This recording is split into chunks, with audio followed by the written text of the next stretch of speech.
Welcome, everyone, to another edition of Hammer Time, the only show in the world for the Pittsburgh Maulers. Historic week for the Maulers. If you've been following along on all their socials, historic week. It started, obviously, with the jerseys last Thursday. Kind of told you that we kind of expected it to come out. The black and gold feels the Pittsburgh now. As you can see from these pictures, Nathan Hurley High, the kicker, and Matt Mangle, good friends of each other, were the presenters of the jersey to the team, and the locker room went absolutely crazy. The black and gold, it feels like Pittsburgh. It looks like Pittsburgh, but I got to give a shout out to Ace from the USFL network because he basically nailed this. He did a color swap, and it is perfect. It feels like Pittsburgh. Are they the best uniforms in the league? Probably not, but who cares? They're not the worst, especially after today. Looking at the Showboat uniform with the short tie where it kind of cuts off here instead of going all the way to shoulder like we have with the Maulers. These jerseys were executed well, and I really look forward to seeing how they look on the field, and especially the black and gold, man. It's Pittsburgh, right? We're supposed to have the black and gold all the time. Then we made a bunch of roster moves. Mark Gilbert was signed. The corresponding move was Caleb Ham was removed from the roster. Caleb Ham was a victim of the numbers game. He played safety. They were looking more for a cornerback. The safety room is absolutely stacked with Tarpley, Tornton, Xavier Lewis, Tyson Graham, Eric Burrell. It's absolutely stacked. They can't keep all their safeties. Someone's going to get cut. Horton said it on Hammer Time about a month ago. The safety room is the toughest room on the defense to break through for a new guy, especially when you got Tornton and Tarp starting, and then you got guys like Tyson Graham and Xavier Lewis who have played for a Horton defense, so they understand the role. So they already have a head start on you. But they signed an outside corner. People ask, what's an outside corner? It's a guy that can handle it on the outside, and not necessarily a nickelback. Gilbert comes from Duke. He was a 3-star out of high school. Had a pretty good start to his collegiate career. The end of his collegiate career kind of got derailed by injuries. His sophomore year, he had 15 pass deflections and 7 interceptions. Only guy in the entire Duke history, and I know Duke's not an illustrious university. It's not a blue blood like Alabama or Clemson or Georgia, but he's the only guy in Duke history to have those kind of numbers, 15 deflections and 5 or more interceptions. And he did that in his sophomore year. Junior, senior year, COVID, that kind of stuff, and then also an injury kind of messed up in the end. He probably was on a path to NFL draft pick status, kind of got derailed. He's been kicking around in the NFL between the Steelers, Lions, and back to the Steelers practice squads, got in a few games, got a couple tackles underneath his belt. I really look forward to him being one of the top corners in the league because he just has that pedigree, and he's played in a Steeler defense, which is kind of similar to what the Maulers want to do, black and gold defense. So I expect Mark Gilbert to perform well and to fit in perfectly fine and hit the ground running, even if he was behind for 5 days. And then the other big pickup was Traquan Dorsey. Traquan Dorsey is the first NFL or USFL draft pick from college to go directly into the USFL from their draft pick process. It is awesome that a spring league now has a collegiate draft where they are calling on guys, and this guy gets a shot. You know, Horton said on Hammer Time that they really, really, really were looking for guys that were at smaller schools that performed well, were all conference or all Americans, and maybe just need more tape against bigger guys and faster guys and the notch below the NFL. And this guy fits that mold. He came from St. Francis, PA. Offensive line, played a lot of tackle. Saw a few snaps where he looked like he was the guard. Can move. He's a big guy, 6'4", 304 pounds. He's got an NFL body. I'm really looking forward to seeing him hit the ground running. The corresponding move was Jared Brooks was released from the roster. We wish him nothing but the best in his future endeavors in his football career. I really feel that Ham and Brooks, we're not done hearing about in their football careers and their football journeys. And the USFL Network, we get to know these guys on a personal basis by talking to them. And Caleb Ham came on to Hammer Time, was gracious enough to volunteer his time to talk about his football journey and to let me entertain him with questions. In fact, he even gave me the video. If you checked out our YouTube shorts, he says, "Hey, I'm running to camp." He sends that video. He's in a car on the way to Canton, and he gave that time. These guys are great guys and they're great people, and getting to know them is just an honor. And sometimes it stinks as a guy because you're a fan and you're following the team and you get to know these guys. But I am sure that we're not done hearing about Caleb Ham or Jared Brooks. But to go back to Traquan Dorsey, we definitely have something here. I really believe that. I think the Maulers have created a roster construction. Their idea of the roster construction is to draft smart and to add guys that have played in the NFL. As you see the Mark Gilbert pickup and then the Traquan Dorsey pickup. There's two different styles of pickup there. There's not a mold. They are analyzing the roster every single day, and they're looking to improve it. And I really look forward to seeing the Maulers continue to analyze every single day, and this roster continue to get better. So earlier this week, a couple days ago, I got to talk to Savion Williams. Savion Williams is a D tackle from Florida A&M. He played at Tennessee. He played at Lackawanna College, JUCO. He's from the DMV area. He's a great guy. He definitely was one of my favorite interviews so far. He's got a big personality, and I hope you enjoy it. So here's Savion Williams. I am joined with Savion Williams now. What's going on, man? How you doing, brother? Good. So tell me a little bit about Canton. How's it going? I know you're a late addition, and I was just wondering how's everything going in Ohio? Man, brother, it's definitely an interesting city. You know what I mean? We kind of, camp has been taking up most of our time. We've been around the facility, and then after that, you'll be too tired to just go down, lay down probably after that. But, definitely enjoying myself here. Great people here, great coaches. Definitely an experience. Talking about the coaches, how do you think you fit into the Horton scheme? Your play style, that kind of stuff.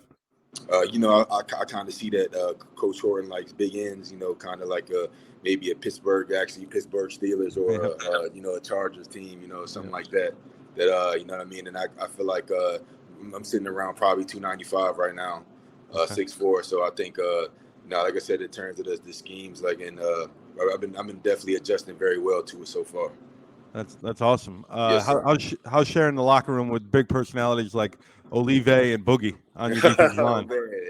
I'm around Boogie, all very often because he's in my group, man. I definitely, especially Boogie, man. He's been one of my ever since I've been up here. We grown really close, and he helps me if I need anything in terms of plays or anything else. I can come to him and just talk to him, and I'm appreciative and grateful to meet people like that. So I know you were with the Jets for a short period of time. Yes, sir. This is kind of like your first real training camp, like a long term over. Right. Yes, sir. What's it like mixing in the room with guys that have been in the NFL, coaches that have won Super Bowls? Ray Horton's won a couple Super Bowls, and then guys like yourself who played in the SEC, HBCU. You got D2, D3. Like the room is completely mixed up with stories. How's it like sharing a locker room with all those guys? Man, brother, it's truly a blessing because, I would be a fool not to sit here and learn from these guys. You know what I mean? You got Chris Okoye and several other guys who like you said, been in the league for a while. Yeah. And you know what I mean? And like I said, and for me to, as a young guy, you know what I mean, just to be able to be around that type of experience and that type of talent and able to just sit there and watch them and learn from them is just a really grateful for it because I'm getting ahead of the game already. So you played in Power 5, you played at HBCU, you played junior college, you played every level so far. Yes, sir. What's the biggest difference between the USFL and your college days? I would say, I mean, this kind of reminds me, USFL, I mean, SEC ball, that's the best you can really get, in terms of college ball. And, I would say that definitely up here, guys are just as fast as you, just as strong as you, just as, talented as you, but it's about who works harder and who has the better technique. And, and you got to really, up here, you really got to hone in your craft and make sure that you're working 10 times as hard, because like I said, everybody up here is just as talented. You know what I mean? So you got to make sure that you're working 24/7 and make sure you're getting extra time whatever you're doing. Definitely. Yes, sir. For Mauler fans that haven't seen you, I know you spent some time at Tennessee, but you ended your college career at Florida A&M. Yes, sir. And what's your player comp? Give them a player comp that Savion Williams is like. I would like, and even though this is a hefty person to live up to, I would say Ndamukong Suh. Okay, that's just awesome. Because I say I'm 6'4", 300, the size what measures up well, and I feel like I'm a very powerful guy, very athletic, very sneaky athletic, and I can be very disruptive when I want to. So I mean, and that's one of the guys I kind of look up to growing up. So I would say definitely Ndamukong Suh is one of the main similarities. That'll fit perfectly in that Maulers defense. Yes, really. Sir. The Horton defense. Actually, if you think about it, Carlo Kemp and Jeremiah Farms last year were on the team, and they're both bigger guys, and they played on the defensive line, outside, whatever you want to call it. Both into the league, right? Yeah, they're both in the league, and they are bigger guys for the end position. Right. Talking about the end, did you play with Isaiah Land? Yeah, yes, sir. Well, tell me a little bit about Isaiah Land. Man, Isaiah Land, that's honestly, that got to be one of the best. That got to be one of the best players I've ever been around. Just in terms of talent, man. I was there when he had that 19 sack season, and man, it was a beauty to behold. Truthfully, because I mean, it's crazy because I only played 6 games, and I had 7 sacks that year, and he had 19, so we would kind of switch sides sometimes and stuff, and he would like. I mean, it's kind of crazy how we kind of work well with each other. But in terms of just seeing somebody just as talented as Isaiah Land, man, you don't see that very often. Did you play in a 3-4 at FAMU? It was more of a defensive end. Okay. I was. So they switched me, kind of moved me at the 5 technique and sometimes the 3. So that they even played me at nose sometimes. So it was really versatile. They kind of moved me all over the line. Man, that's been your scouting report since high school. I looked up some of your high school. It's an NFL body and can play anywhere on the defensive line. Yes, sir. Like what gives? Where did you pick up all that? Because usually the bigger guys, they kind of stick them in the middle and they kind of live there. Vince Wilfork, you know what I mean? Mm-hmm. Where did you pick up the outside inside kind of stuff on the defensive line? I feel like it really comes from my athleticism. You know what I mean? And even with I kind of started football late. A lot of people don't know this. I kind of started, I think it was around 9th, 10th grade where I actually started taking football really seriously. But before I played football, I was actually a basketball player. And that kind of, a lot of people tell me all the time I'm really fast and shifty for my size. So not only am I strong, you know what I mean, but I can go out there and play in space if needed. You know what I mean? So I feel like definitely that basketball background and just God-given ability, is the reason why I can really just move around like that. All right, I ask everyone that brings up basketball, I ask them, who's your favorite team, man? I coach an AAU team, so like basketball. Okay, yes, sir. To tell you the truth, basketball is probably my favorite sport personally, yes, right? Sir. Every day kind of thing. Who's your favorite team in basketball? In NBA, right? Yeah, NBA. I would say Lakers, Los Angeles Lakers. Oh man, you're killing me, man. I'm a Celtics fan, man. That was the one team I would have been cool with every other one except that one team, man. I mean, I'm more so a LeBron fan. I ain't gonna lie. Fair enough. Yes, basically half your team is Laker fans. I don't know if you know that yet. Yo, that's crazy. They're all LA kids, like Boogie, Trey Walker, like Troy Williams. They're all LA kids, so they're all Laker fans. So you fit in, man. Yes, sir. So talk about, you came from the DMV area. Talk about, I think one of the biggest areas one of the most underrated areas in high school football is the DMV area. The talent that comes out of the DMV area. Talk about your kind of your upbringing in the DMV area in your football life. I know you started late, as you said, but and it's crazy. Grew up, DMV, man. It's crazy. I grew up around the PG County area, Forestville. I moved around a lot of places. Even lived in DC for a while. I'm born in time, so it kind of moved around maybe the PG County, DC area. And man, I didn't definitely. DMV is definitely slept on, man, in terms of football. We got so many athletes and so many. And if you really, for us to be that small, you know what I mean, and us to produce as many athletes as we do, man, it's kind of crazy if you look at the numbers. And as I said, I'm just kind of trying to really trying to continue it. Like I said, even I feel like I guess. And it's crazy. I really got to play. I was up there in Florida, if you remember, and then I came in. Like I said, and I grew up in the DMV area. I feel like the biggest difference. I feel like the trenches in the north. I feel like the trenches. You get more of the bigger guys. You know, that is more talented, I guess. And then you go to the south, or you get the wide receivers and the skills. You know, the fast guys and all that. But I feel like I definitely feel like just trying to continue. What made me. You know what I mean? I got you. Yes, I got sir. you. You ready to drop the hammer? I know you guys are busy. You ready to drop a hammer? Some non-football questions? Yes. Right. Yes, sir. Let's do it. All right, hold on.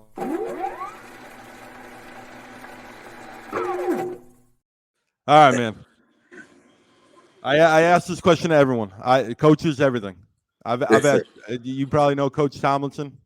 I asked Coach Tomlinson, the offensive coordinator. Okay, yes, sir. Yes, sir. I asked Coach Tomlinson this. You know, he's an older guy. All right. Let's do it, brother. Well, this is a Pittsburgh question, since it is the Maulers. Wiz Khalifa or Mac Miller? Wiz. Got to do Wiz. Man, you know it's crazy. All the coaches say Mac Miller, except like Trey Walker, the wide receiver. But everyone else, all the players say Wiz. You're crazy. Both of them are legends, though. You can't go wrong with either one, though. You can't go wrong with either one. I just don't know. I guess the older guys like Mac Miller. I don't know. Horton loves Mac Miller. Yeah. Mac. And so did Coach Hull, the linebackers coach. So yeah. Man, Mac's nice though, man. If I had to, I guess because I would say, man, that's a hard one though. It is a hard one. Yeah. Well, what I kind of picked up from a few players is you guys kind of grew up with Wiz, you know. He was super big, so you guys came up with him, and the coach is a little bit older. They didn't come up with him as much. That's definitely probably the main thing probably. Yeah. What's the last thing you watched on Netflix? You streamed? It's crazy. I just yesterday we had an off day, and I was watching the Hunger Games. That's the crazy. I was watching the little series. I watched the whole series yesterday. Okay. You know, Boogie's an All-American, right? Yeah. Mr. Hollywood. Have you seen that one yet? Have you seen Boogie in there yet, or no? Yeah, no. I'm actually on the second season. I'm making sure that I look out for Boogie though, because he said he's been there a couple times. Did you see any of his Super Bowl commercials? I seen him. What was the legendary one when he was in the locker room? Oh yeah, he was Leonard Little or something. Yeah. Jerry curls and everything. And then did you see him singing for Rihanna? He was singing Rihanna. No, I didn't see that. I'll send you that one where he's singing a cappella Rihanna. Please do. Please. Yeah, I will. All right, we're making a movie about your life. Who's the actor playing Savion Williams? The actor. I would like to. I would say, and it's kind of maybe a famous, maybe a little famous, but maybe I'll say,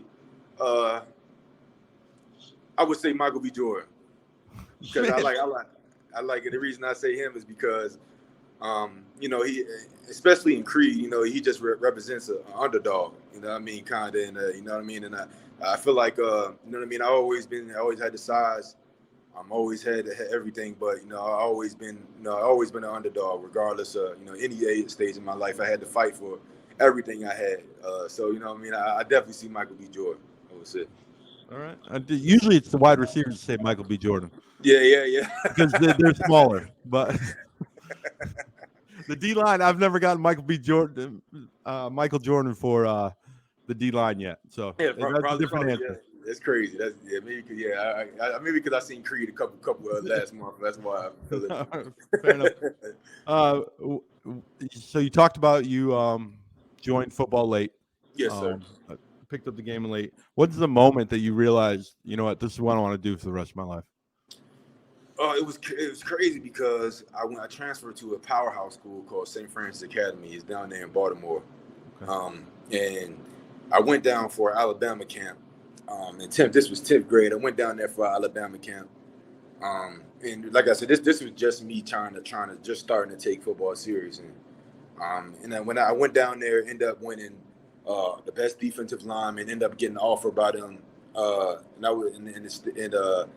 I was talking to Nick Saban personally and all that. And that's when I really realized that if I can go down here and do that at the highest level, then I know for sure that the future is bright for me. And you know what I mean? It kind of took off right from there. I had probably I think from there I had, even after Alabama offered me, it was like 10 more after that. And that's how I knew for sure. I was like, okay, maybe this is for me. That's awesome, man. Yes, sir. Like, to talk to the legend Nick Saban, that's just crazy, man. It's a blessing just to even be face to face with him. Yeah, especially for a kid from the DMV area. It's not like you sir. grew up in Alabama or Georgia where he's local, kind of. Like, yeah. you're from the DMV area, and you got that's awesome. But, yeah, so you don't even get to meet guys like that. Yeah, exactly. So we're at the end zone. This is the last segment. The floor is yours. Anything you want to say to family, anything like that? The floor is yours, man. I just want to say truly grateful and blessed for this opportunity. I want to thank my mama for raising a great son, and shit. I wouldn't be here without her right now.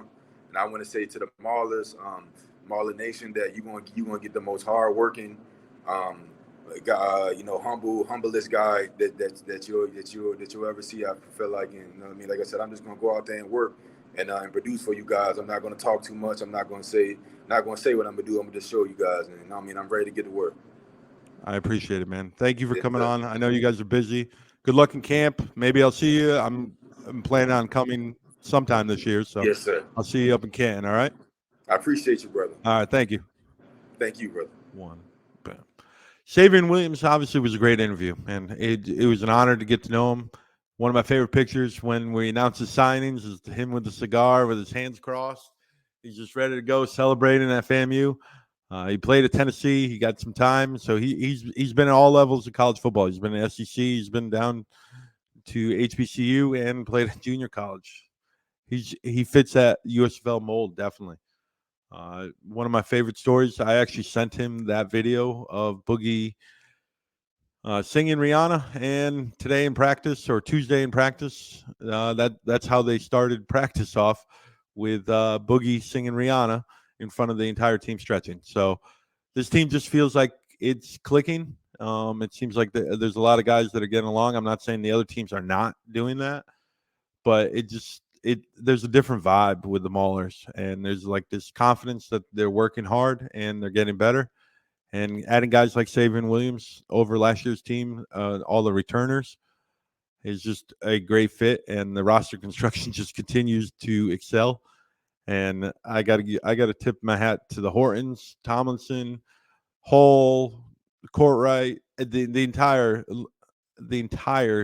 coaching staff, new guys and old guys, and of course Lonnie Young, because this team just seems like it's getting somewhere so fast, so quickly, and the improvement is gonna come. So the best of the week, I like to break down the week, watching social media, getting quotes, all that kind of stuff. Youth Day was awesome for the entire league. I definitely obviously paid attention to the Maulers the most, and watching guys like Tarpley doing a 3-cone drill, a 5-cone drill, whatever he was doing. Samson grading kids doing the back pedal, you know what I mean? Like, and then the kid that was doing the moon walking while Boogie was singing to him. It just felt like a great day for the USFL as a whole on a Sunday when the competing league was hosting its football games. The USFL was promoting that they are connecting with the communities. There's 4 communities that are lucky enough to have USFL teams this year, and I hope that this continues to grow. I know if you watch any of Big Hortons, pressers or events that he's gone to representing the USFL. He talks about connecting with the city of Pittsburgh as well. I hope that we see that. I hope that gets the Maulers name out there in the Pittsburgh community, and the rest of the USFL can learn from the Maulers that it is going to be kind of like the Steelers way with the Rooneys. I really, really expect this team to connect with the city of Pittsburgh, and now being black and gold, it's even easier. And the youth day was a great start. Quarterbacks.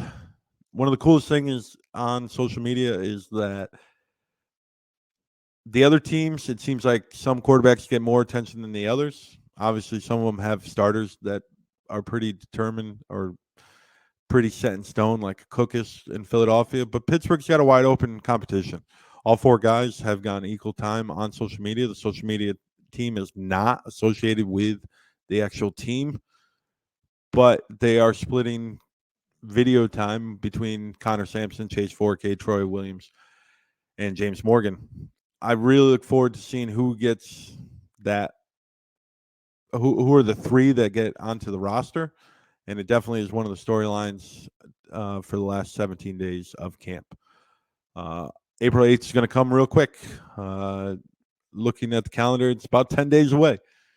In 10 days, we'll know who the 3 quarterbacks are, and one guy gets cut. Tomlinson said on Hammer Time back in January that one guy, like they know that one guy is going to get cut.